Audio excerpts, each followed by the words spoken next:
Salam, hər vaxtınız xeyir. Biz bugün 5-8 güvən nəşrləri çoxhəddən vurğulara ayrılması mövzusunun izahına baxırıq. Birinci, başlayırıq natural üslü qüvvətdən. Natural üslü qüvvət.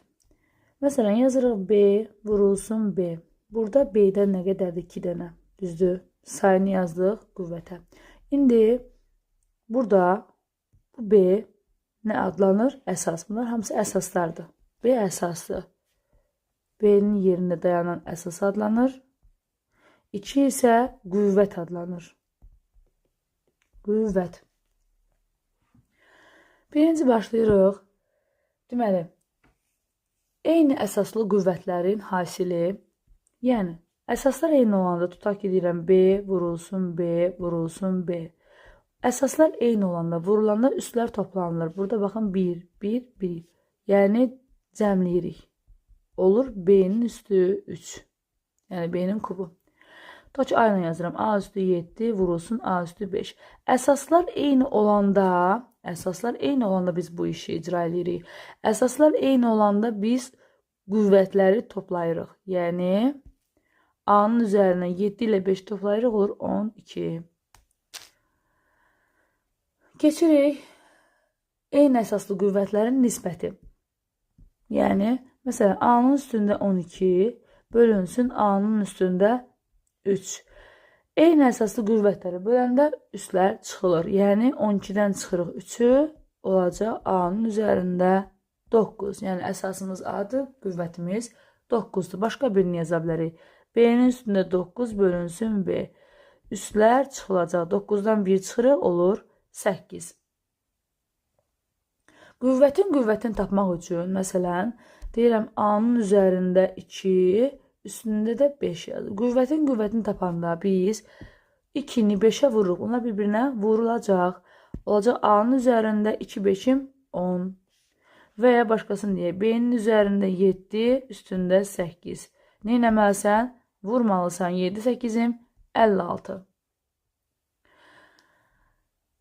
Nisbətin qüvvəti, yəni, məsələn, deyirəm, A'nın üzərində,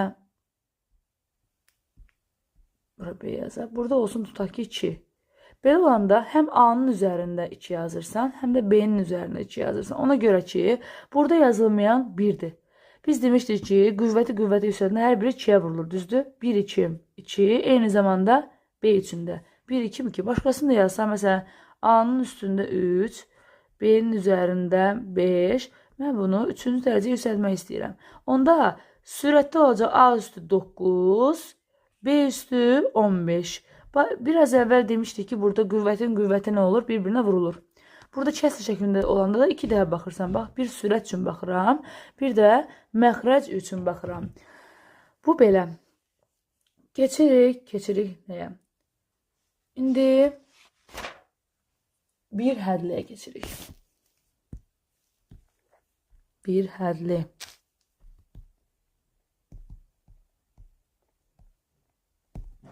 Bir hədli deyir ki, ədəd və natural üslü dəyişənlərin hasilindən ibarət olan ifadəyə bir hədli deyilir. Deməli, orada ədəd və natural üslü dəyişən olmalıdır və onların hasili olmalıdır. Məsələn, deyirəm ki, 5x bir hədlidir. Hasil şəklində baxın, ədəd və dəyişənlər var, hasillər var. Sonra deyə bilərəm 7'nin özü, ədədin özü bir hədlidir. Sonra deyə bilərəm 3x kvadrat y. Bunlar bir hədlidir. 2'də 1, 0, mənfi 4'də 3. 4A üstü 2, B üstü 3, C üstü 7. Yəni burada baxın bir hədli odur ki, orada ədəd olsun, orada hərf olsun və ya təkcə ədədin özü də ola bilər.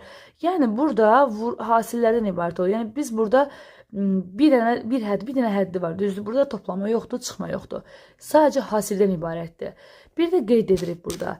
Hərfin istənilən ədədin üstün, əsasın üstü 0, 1 deməkdir. Yazıram bura qeyd. Məsələn, A'nın üstündə 0, o 1'i göstərir. 4'ün üstündə 0, yəni nəyin üzərinə 0 olsa, cavab 1 qəbul olunur. Burada düşünərsiniz ki, niyə 7 bir hədlidir? Əslində burada 7'nin yanında x üstü 0 və ya y üstü 0 yazsan, Bu da bir hədli olur da. Sadəcə x üstü 0 1 deməkdir. Ona görə 7-ni 1-ə vuranda artıq 7 qalır. Ona görə bu ədədin özü də bir hədlidir. Qeyd edirik nəyi burada? Bir də qeyd edirik. Bir hədlidə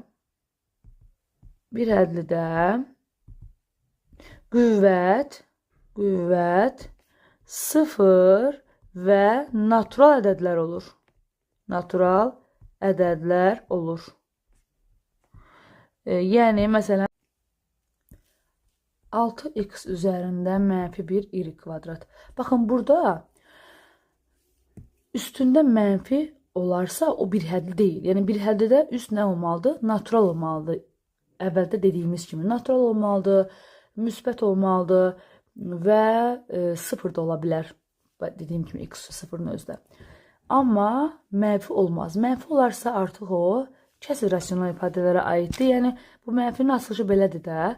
Yazırsınız ki, deməli, 6x 1 bölünsün x. Burada da y var. Axı, məxrəcdə dəyişən olur. Məxrəcdə dəyişən olursa, o kəsr rasional ifadələrə aiddir. Ona görə də bu bir hədli deyil. Bir hədli deyil. Belə qayda yazırıq ki, onda məxrəcdə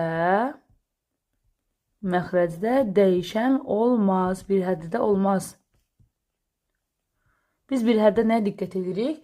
Qüvvətin 0 və natural olmasına. Əsas odur ki, 0 və natural olsun. Əsas odur ki, orada, yəni kəsr olarsa da məxrəcdə hərf olmasın. Kəsr ola bilər, yəni belə. Məsələn, 3-də 1 x kvadrat y. Problem yoxdur. Məxrəcə bax, hərfdir. Deyil, hərf deyil, ədəddir. Amma bir də var ki, belə verər. 3x kvadratında y. Baxırsan ki, məxrəcdə nə var? Hərf var. Hərf varsa artıq bu bir hədli deyil. Bu da bir hədli. Aydın oldu necə? Bir də deyirəm, biz bir hədlidə baxırıq, diqqət edirik nəyə? Qüvvətin natural və 0 olmasına. Yəni, onlardan biri ola bilər. Amma məxrəcdə hərf olmaz. Onu diqqət eləməlisən. Məxrəcdə hərf olarsa, birinci növbədə o variantı çıxırsan, o irəli mövzulara aid, o bir hədliyə aid deyil. Belə, indi gəlirik biz bir hədlinin qüvvətinə.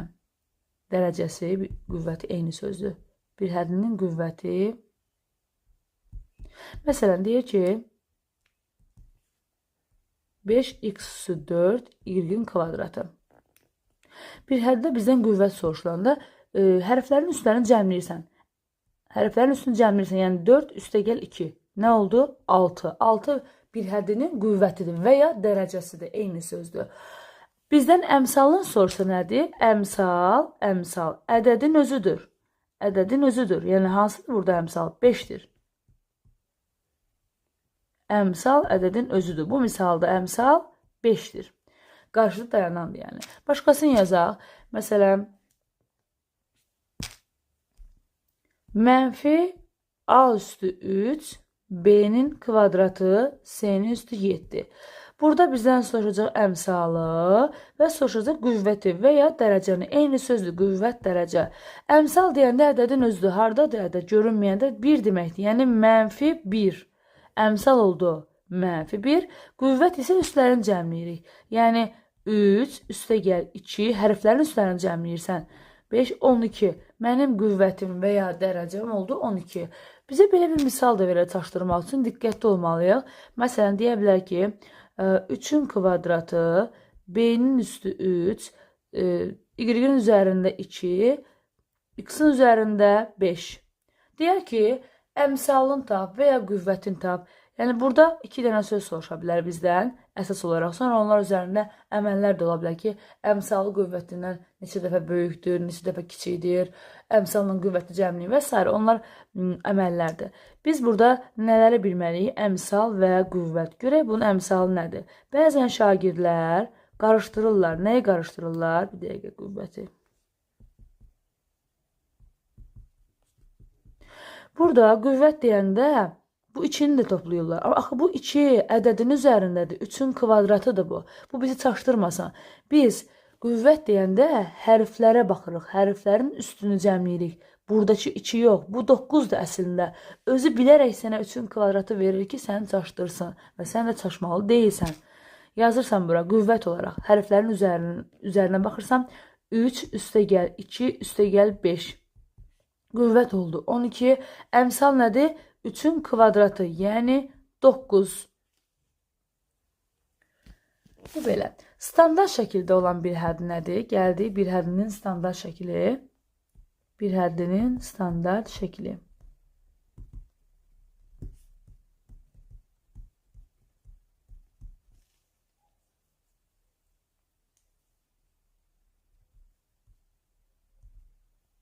Yəni daha da səliqəli olmasını istəyir. Məsələn, bizə verir ki, əvvəl gəlmir standartın nə olduğunu bilək. Deyirəm ki, tutaq ki 4, A üstü 5, B üstü 2, C üstü 7. Bu standart şəkildə bir hədddir. Çünki baxın, A-dan bir dənədir. Yəni bir A var. Təkrar A görmürəm ki burada. B də var, C də var. Ədəd öz yerindədir. Bu standartdır. Və ya başqasını yazaq. 3x kvadrat y. 5m üstü 4, C üstü 8. Yəni bunlar standart şəkildədir. Bəs standart olmayan nədir? Məsələn, deyirəm ki, 3a-nın kvadratı B, A, bir də B yazıram bura. Baxın buna, bu standart deyil. Baxın necə səliqəsiz yazıdır. Fikir verin. Biz burada hər birinin yerli yerinə səliqəli yazırıq. Baxın, A-nın ikisi burada, biri burada. Yəni vurulanda üstlər toplanılır. Eyni əsaslı olanda. Bir dənə A, 2 dənə A oldu 3. A-nın üstü 3. B-lərə baxın. Biri buradadır, ikisi burada. B üstü 3 indi oldu standart şəkildə. Və ya başqa birini yazaq. Məsələn, belə yazır ki, 3x kvadrat vur 2 y kvadrat x vur y üstü 6 m üstü 3. Deyir ki, bunu standart şəklə gətirin. Standart şəklə gətirmək üçün birinci ədədi vurma var, düzdür? Ədədlə ədədi vururam. 3, 2, 6. Bir səliqə salıram da, altını yazdım. Hərflərin hər birini yazırsam burada. Təkrar yazmışsam x, y, bir də m iştirak edir. İndi səliqəli x-lara baxıram. İkisi burada, biri burada. Oldu nə? 3. Sayı oldu 3. Y-lərə baxıram. İkisi burada, 6-sı burada. 8 dənə y. M-lərə baxıram, 3 dənə. Oldu standart şəkildə bir həddli. Gəlirik indi oxşar bir həddlərə. Oxşar bir həddi nədir?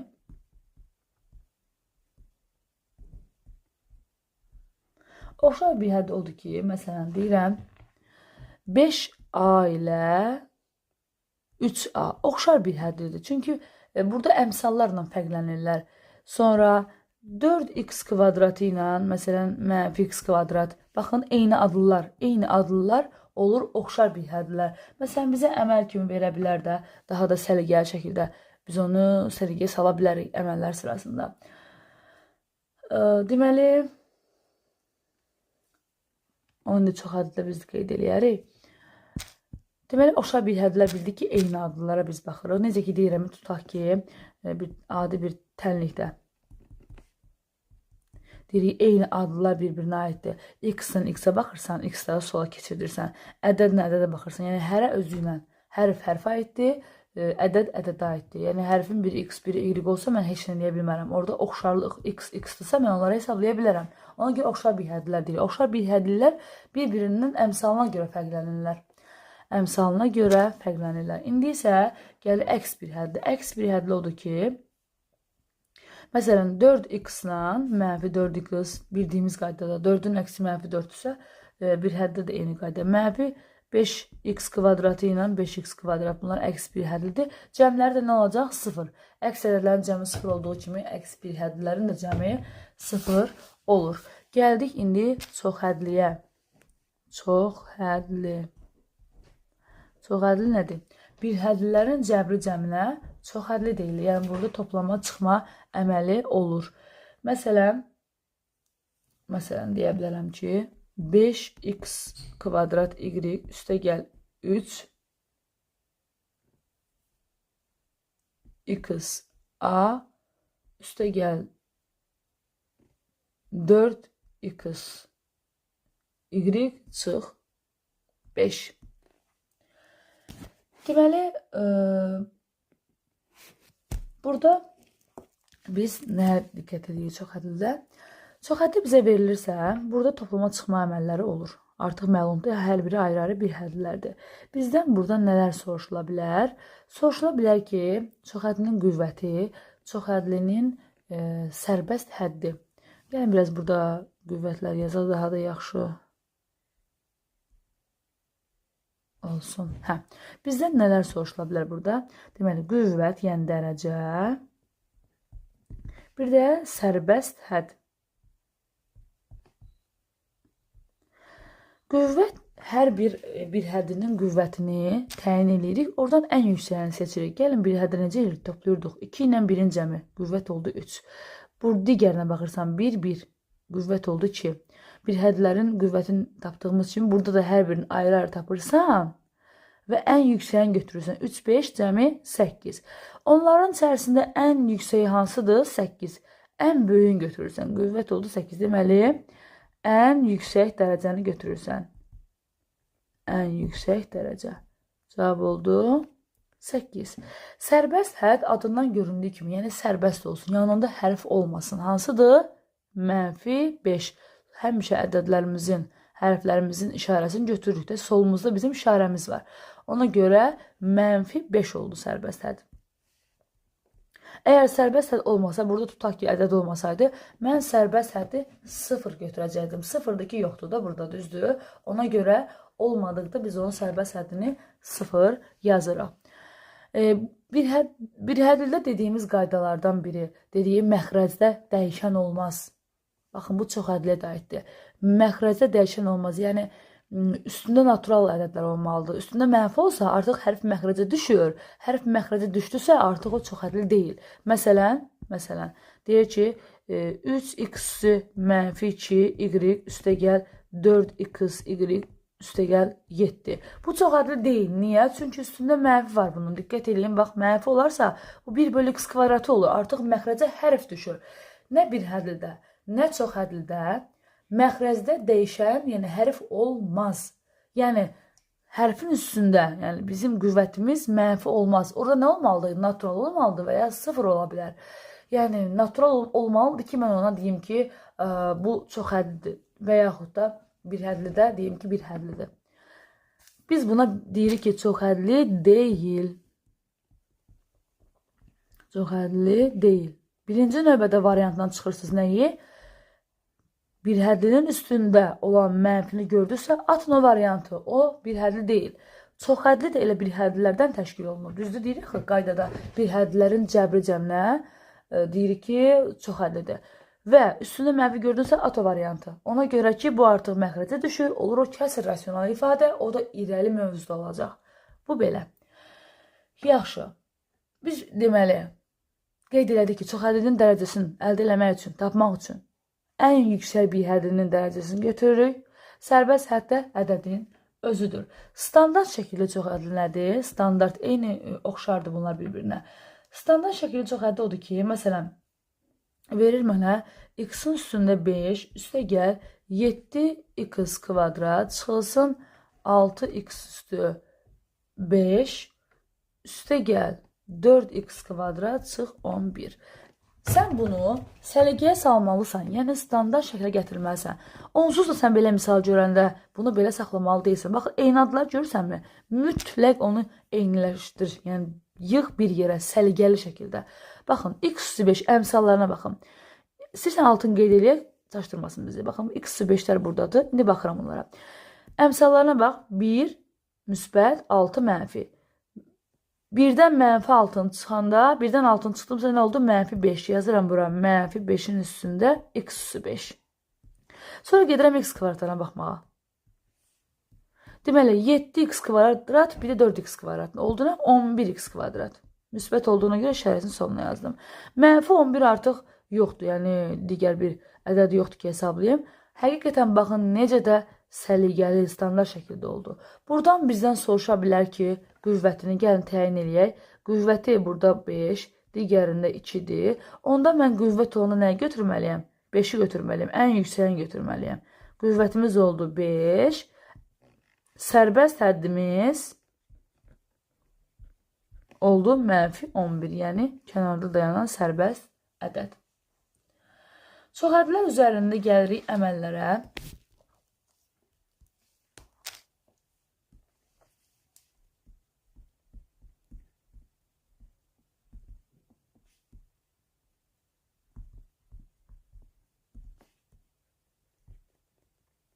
Çox hədlər üzərində əməllər. Toplanması, çıxılması.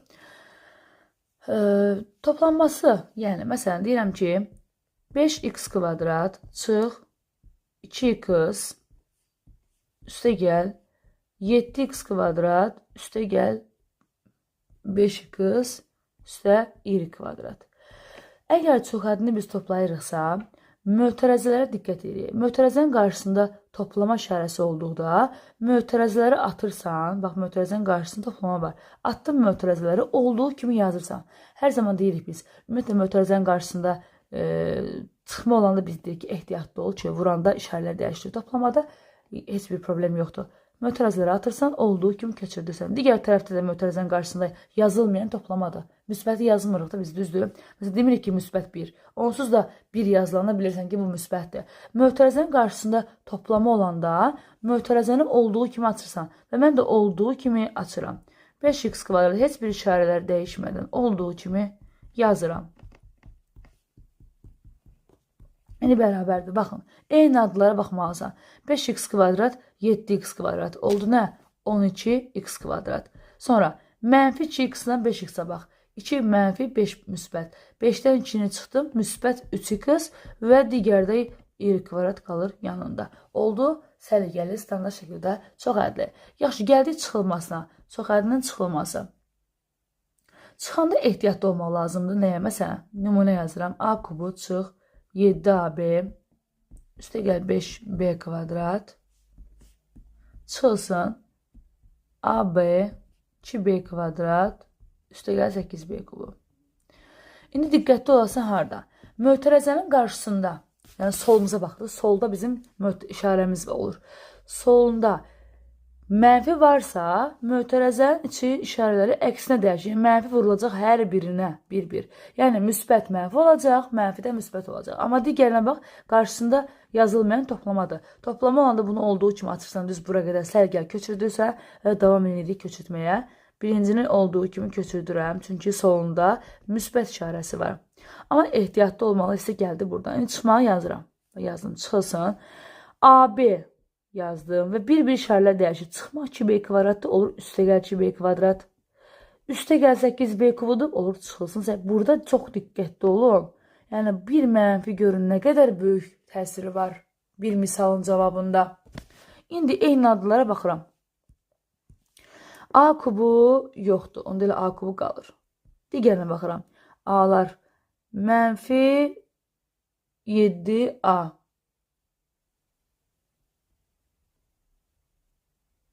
Burada AB diye. Mənfi 7AB, bir də AB nə oldu? Mənfi 8AB. Sonra 5B kvadrat, 2B kvadrat. Eyni adlara baxıram. Oldu 7B kvadrat. Bir də 8B kubu artıq ondan tək olduğuna görə elə olduğu kimi də qalır burada. İndi baxırıq. A kubu çıx 8AB, 7B kvadrat çıx 8B kubu. Deməli, mötərəzənin qarşısında mənfi olan işarələr əksinə dəyişir. Tək burada deyil, ümumiyyətlə, hər bir halda bizim misallarımızda qarşıda mənfi varsa, ehtiyatlı olun, birbaşa açmayın. Səliqəli şəkildə əvvəlcə mötərəzənin içini yazın, sonra açın. Çünki bizim irəli mövzuda, yəni müxtəsər vurma düsturları tətbiq olunan misallar olacaq. Orada ehtiyatlı olmalıyıq ki, elə misallar olacaq ki, burada məsələn x üstə gəl 5-in kvadratını verəcək, qarşısında mənfi var. Birinci x plus 5-in kvadratını aç əvvəlcə səliqəli mötərəzənin içində, ondan sonra mənfiyə vur, birdən-birə açma, hər an hər şey ola bilər. Və onu da qeyd edeyim ki, müxtəsər vurma düsturlarının ayrıca bir videosu var. Yəni onu bu dərsdə danışmıram, çünki onu ayrıca çəkmişəm. Yəni o bu dərs aiddir. Onun da videosu kanalımda var. Bu getdi. Deməli, indi gəlirik bir hədlinin çox hədliyə vurulması. Bir hədlinin çox hədliyə vurulması. Məsələn, 8x vurulsun 2x kvadrat y üstə gəl 5x çıx 3x kvadrat B. Bir hədlinin çox hədliyə vurulması. Bu bir hədlidir, bu da çox hədlidir. Vurmaq üçün baxın bu 8x hər birinə bir vurulacaq və vurulanın işarələrinə fikir verirsən. 8x-i 2x kvadrat y vuranda bax 8-i buradan 2-yə 16-nı yazırsan. Hərflərə bax. X-in biri burada, x-i burada. Oldu x-i 3 və y oldu yanında. Üstə gəlmək gəlir, üstə gəlmək yazırsan. Çünki 8x-in solunda işarə müsbətdir. Yəni müsbəti müsbətə vuranda müsbətdir. Bir də onu deyə bilərik ki, ümumiyyətlə müsbət olanda o işarələr necəsə o formada qalır, dəyişmir. 8x-i 5x-ə vuranda 8 5-im 40, x-ə vuranda oldu x kvadrat. 8x-i mənfi 3x kvadrat b-yə vuranda 8-i vurdun üçün əvvəl ədədi vur yaz. Sonra x-in ikisi burada, biri burada. Oldu x-i 3 və b də yanında. Bu bir hədlinin çox hədliyə vurulmasıdır. İndi gəlirik çox hədlinin çox hədliyə vurulması. Çox hədlinin çox hədliyə vurulması.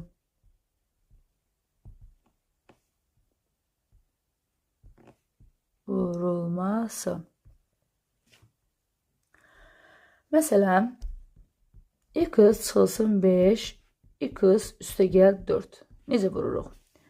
Birinci bu x-i həm buradakı x-a, həm də 4-ə vururuq. Sonra mənfi 5-i həm bu x-a vururam, həm 4-ə vururam. Yəni 4 hissə alınır burada. X-i vurdum x-a, oldu x-in kvadratı. X-i vurdum müsbət 4-ə. Baxın, vuranda işarələrlə bərabər vurulur. Məsələn, mən x-i 4-ə vuranda, müsbət x-i müsbət 4-ə vuranda işarə nə olur? Müsbət olur. Ona görə üstə gəl 4x yazıram. Sonra, mənfi 5-i müsbət x-ə vuranda olur mənfi 5x.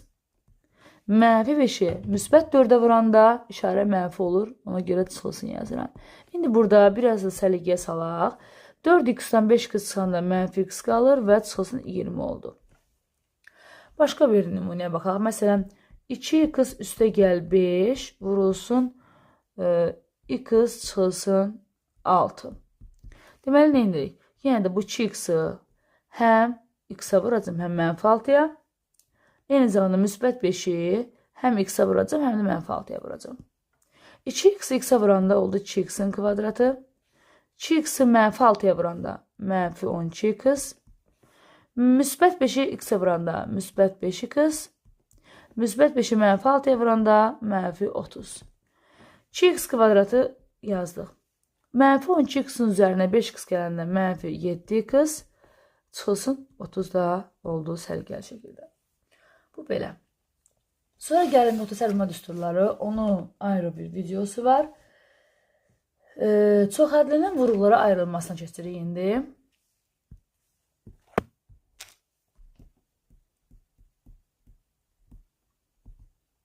Çox hədlinin vurğulara ayrılması. Birinci gəlin biz ortaq vurğun mötərizə xaricdən çıxarılmasından danışaq. Məsələn, əvvəl sadə ilə başlayırıq. Tutaq ki, 4x kvadrat üstə gəl x verir. Mən buradan ortaq vurğu çıxartmaq istəyirəm. Ortaq vurğu odur ki, hər ikisində olsun ki, ortaq. Mən oradan çıxardım.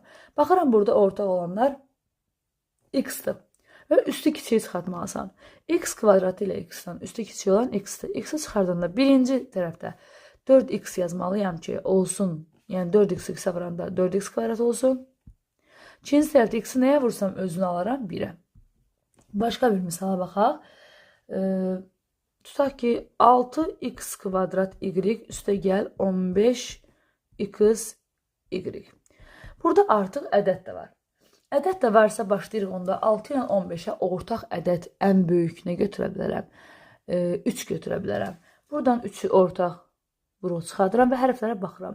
Ortaq olanlardan x-lərdən elə üstü kiçik x-i çıxardıram və y-lərdən də y-in özünü. Sonra birinci tərəfdə nə yazım ki, 6x kvadrat y olsun. Birinci 2-ni yazmalıyam, 6-nı düzəltdim. Bir dənə də x yazmalıyam ki, olsun 6x kvadrat. Üstə gəl. İkinci tərəfdə 5-i yazsam tam-tamına 15x y olur. Bu oldu ortaq vurğunun mötərizə xaricinə çıxarılması.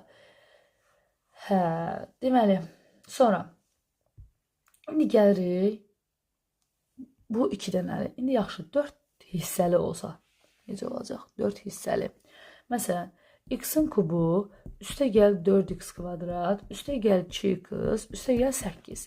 Burada ortaq vuruq çıxartmaq, yəni vuruqlara ayırmaq üçün ortaq vuruqlar çıxartmaq lazımdır. Qruplaşdırırıq. Əvvəl ilk ikisindən, sonra da ikisindən çıxardırıq. Bu yuxarıda baxın bir dənə düzdür, bir hissə idi. Burada elə bil ki bu yazıdan 2 dənə olacaq. Gəlin baxaq. İlk x kubu ilə 4x kvadratından mən x kvadratına orta vuruq çıxardıram üstə kiçiyi. Birinci tərəfdə x çatmır ki, x kubu olsun. İkinci tərəfdə 4 çatmır. İndi növbəti üstə gəl 2x plus 8-ə baxıram. Oradan da ortaq olaraq, ədəd olaraq 2-ni çıxarda bilərəm. Birinci tərəfdə x çatmır, ikinci tərəfdə 4 çatmır. İndi diqqətli olaq. Burada da burada gör nə yaranır. Ortaqlarım çıxdısa, deməli mən düzgün ayırmışam. X plus 4-ləri ortaq vuruq çıxardıram bir də. X plus 4-ü ortaq vuruq çıxardanda birinci tərəf nə çatmır? Baxın, elə bayaqki misaldan da burada. Bunu çıxartdım ortaq vuruq. Birinci tərəf nə çatmır? X kvadrat. İkinci tərəfdə 2. Məsələn. Başqa bir misala baxaq.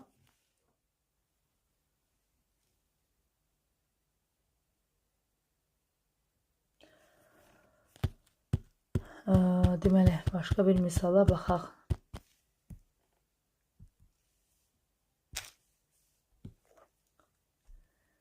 On BC çıx 5AC üstə 2BY çıx AY. İndi baxırıq. Gəlin ilk x-nə baxaq. Sıralama. Olmasa, ola bilər ki, biz ortaq vuruq belə eləyərik. Eyni, məsələn, burada x plus 4 çıxır, burada x plus 2 çıxar. Deməli, onda düzgün olmaz da. Biz onu nə etməliyik? Məsələn, 1 ilə axırıncıya baxmalıyıq. Bu 4x kvadrat ilə 2x-ə bir baxmalıyıq. Yəni, qruplaşdırmalıyıq da. Burada nə olur? Ya ardıcıl ikili olur, ya 1 ilə 4-cü, ya da ki 1 ilə 3-cü. Yəni, bunlardan başqa versiya ola bilməz. Yəni, burada əvvəlcə ilk x-nə baxaq. İlk x-indən ədəd olaraq 5-i çıxadıram 10-la 5-dən. Hərf olaraq s-ni çıxadıram ortaq. Birinci tərəfdə onun yaranması üçün 2b çatmır. İkinci tərəfdə a çatmır. Sonra toplama gəlir. Üstə gəlmə yazdım. İndi 2by-dən a-y-ə baxıram. Ədəd olaraq ortaq yoxdur. Hərf olaraq y-i çıxardıram. Birinci tərəfdə 2b, ikinci tərəfdə a çatmır. Bizdə ki bu ortaq yarandısa, deməli düzgün ayırmışıq. Onda bir də bunları çıxardırıq 2b çıxılsına. 2b çıxılsın a-nı ortaq vuruq çıxartdıq. Birinci tərəfdə nə çatmır? Baxın, bunu çıxartdıq. Birinci tərəfdə 5c, ikinci tərəfdə üstə gəl y. Nə varsa onu yazırıq. 5c üstə gəl y. Bu belə. Ondan sonra kvadrat üçədlinin vuruqlara ayrılması.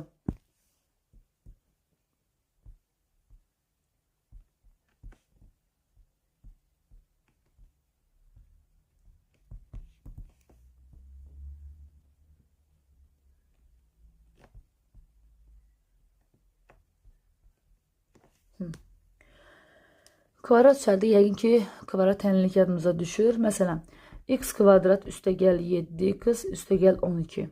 Bu versiyada bizə kvadrat üçədli misalı verilir. Biz bunu vuruqlara ayırmaq üçün ən gözəli köklərini tapırıq. Köklərini tapaq. Köklərini tapandan sonra bu kökləri nə edir? Viyetlə yaza bilərik. Köklərin cəmi -7. Hasili nədir? 12. Yəni, bu -4 ilə -3 olur kökləri, düzdürmü? Və deyirdik ki, biz vuruqlara ayıranda baş əmsal A vurulsun x minus x1, x minus x2 şəklində yazırıq, düzdür? Baş əmsalımız x kvadratın qarşısında dayanan əmsaldır. Yəni, onda yazıram 1 vurulsun x-dan. İndi x1-imiz nədir bizim? Mənfi olduğuna görə bu mənfiyə vurulanda toplama olur. Yazırıq onda x üstə gəl 4, vurulsun x üstə gəl 3. Və onsuz da kitabda bunu 1 vurulsundan yazmır. Misal belə yazılır. X plus 4, x plus 3. Yəni, ən gözəl hissəsidir bunun. Kvadrat şəklinin vuruqlara ayrılma üsulu. Köklərini təyin edirsən və yazılış qaydasında baş əmsal vurulsun. Baxın, bu düzdür. Çox vacibdir. Çox. Birini də yaza bilərik. Məsələn, x kvadrat çıx x çıx 20. Bunun köklərinin cəmi v-lə yazsaq, təmin müsbət 1, yəni o hardan gəlir? B-nin əksi. B də x-in qarşısına dayanandır. Onun əksini yazırıq cəmə. Hasili də ki, nədirsə odur, yəni C, mənfi 20. İndi nəyə vursaq? Mənfi 20 eləyər və cəmləyəndə 1 eləyər. Mənfi 4 ilə 5 olar da bu. Ki, cəmləyəndə müsbət 1 eləsin. Onda bizim yazılışımız belə idi. A vurulsun x minus x1, x minus x2. A nədir? Burada 1 də 1 yazmırıq. X-dan çıxıram. X1-imiz mənfi 4 olduğuna görə plus 4 yazıram. X2-imiz müsbət 5, yəni necə var olduğu kimi yazıram yerinə. X plus 4, x minus 5 şəklində. Birhədlilərin və çoxhədlilərin əbubu və əköbu sonuncu hissə.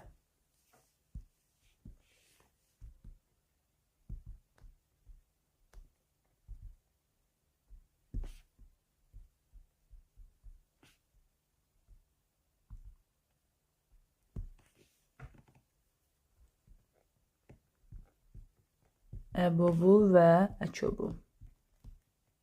Yəni, qəşəng qayda yazırıq bura. Əbubda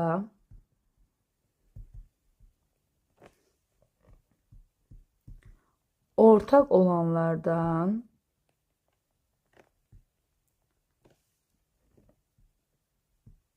üstü kiçik olanı seç. Əköbda isə ortaq olanlardan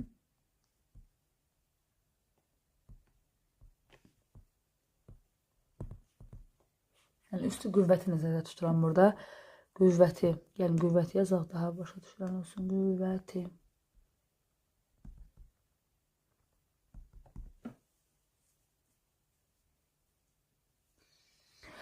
Burada ortaq olanlardan qüvvəti kiçik olanı seçirsən, ədəd olaraq da ən böyük, hər ikisinə bölünən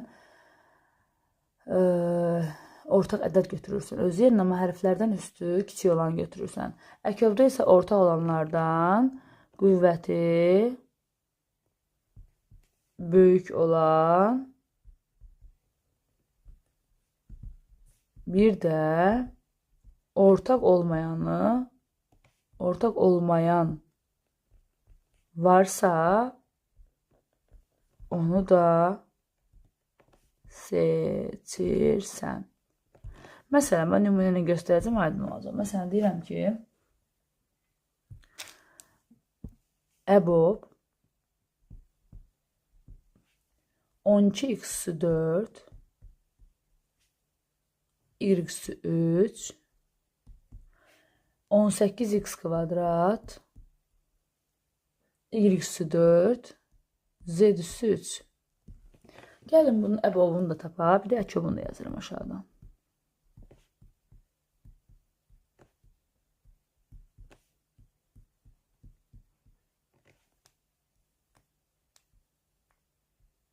On 8x kvadrat y4 z3.